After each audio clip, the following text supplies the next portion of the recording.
મહત્વના સમાચાર સામે આવી રહ્યા છે। ભરૂચ જિલ્લાના ઝઘડા જીઆઈડીસી વિસ્તારમાં આવેલી મેટ્રોપોલિટન એક્ઝિચેમ નામની કેમિકલ કંપનીમાં અચાનક ભયાનક બ્લાસ્ટ સાથે આગ ફાટી નીકળતા વિસ્તારમાં હાહાકાર મચી ગયો હતો। સૂત્રોના જણાવ્યા અનુસાર મેટ્રોપોલિટન એક્ઝિચેમ કંપનીના પ્રોડક્શન પ્લાન્ટમાં મિથેનોલ સાથે રાસાયણિક પ્રક્રિયા ચાલી રહી હતી ત્યારે અચાનક કોઈ કારણસર પ્રચંડ બ્લાસ્ટ થયો હતો।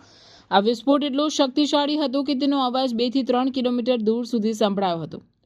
બ્લાસ્ટ બાદ આકાશમાં કાળા ધુમાડાના કાળા ડિબાંગ ગોટે ગોટા છવાઈ ગયા હતા, જેને જોઈને આસપાસની કંપનીઓમાં કામ કરતા શ્રમિકોમાં પણ ફફડાટ ફેલાઈ ગયો હતો અને લોકો જીવ બચાવવા સુરક્ષિત સ્થળે દોડી ગયા હતા। આ કરુણ દુર્ઘટના સમયે પ્લાન્ટમાં અનેક શ્રમિકો પોતાની ફરજ બજાવી રહ્યા હતા। વિસ્ફોટ અને ત્યારબાદ લાગેલી ભીષણ આગમાં 15 થી વધુ કામદારો ગંભીર રીતે દાઝી ગયા હતા। તમામ ઇજાગ્રસ્તોને તાત્કાલિક એમ્બ્યુલન્સ મારફતે અંકલેશ્વરની જયાબેન મોદી હોસ્પિટલમાં ખસેડવામાં આવ્યા હતા। ઘટનાની જાણ થતાં ઝઘડા જીઆઈડીસી સહિત અંકલેશ્વર અને ભરૂચથી ફાયર ફાઇટરોનો કાફલો ઘટના સ્થળે પહોંચી ગયો હતો। કેમિકલ હોવાને કારણે આગ વધુ ઝડપથી પ્રસરી રહી હતી, જેને કાબૂમાં લેવા માટે ફાયર બ્રિગેડ દ્વારા વોટર કેનન અને ફોમનો મારો ચલાવવામાં આવ્યો હતો।